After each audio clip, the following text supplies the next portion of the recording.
ರಾಷ್ಟ್ರೋತ್ಥಾನ ಪರಿಷತ್ ಪ್ರಮುಖರ ಬಹು ಅಪೇಕ್ಷೆಯ ಮೇರೆಗೆ ಪರಮ ಪೂಜ್ಯ ಶ್ರೀ ಡಾಕ್ಟರ್ ಬಸವಮೂರ್ತಿ ಮಾದರ ಚೆನ್ನಯ್ಯ ಸ್ವಾಮೀಜಿಯವರು ಇಂದು ಹುಬ್ಬಳ್ಳಿಯ ರಾಷ್ಟ್ರೋತ್ಥಾನ ರಕ್ತ ಕೇಂದ್ರಕ್ಕೆ ಭೇಟಿ ನೀಡಿದರು.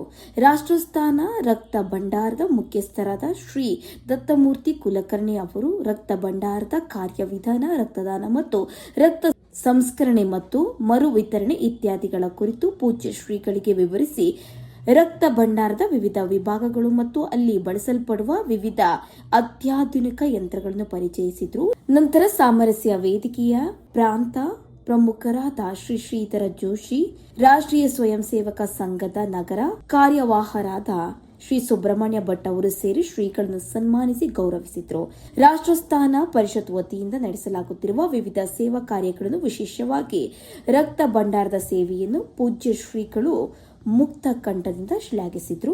ಸಂದರ್ಭದಲ್ಲಿ ಶ್ರೀ ಮಾದರ ಚೆನ್ನಯ್ಯ ಸೇವಾ ಸಮಿತಿಯ ಪ್ರಧಾನ ಕಾರ್ಯದರ್ಶಿಗಳಾದ ಶ್ರೀ ಮಂಜುನಾಥ ಕೊಡಪಲ್ಲಿ, ಸೇವಾ ಸಮಿತಿಯ ಹುಬ್ಬಳ್ಳಿ ಮಹಾನಗರ ಪ್ರಧಾನ ಕಾರ್ಯದರ್ಶಿಗಳಾದ ಶ್ರೀ ಪ್ರಕಾಶ ಗುಡಿಹಾಳ ಮತ್ತು ಇತರರು ಉಪಸ್ಥಿತರಿದ್ದರು.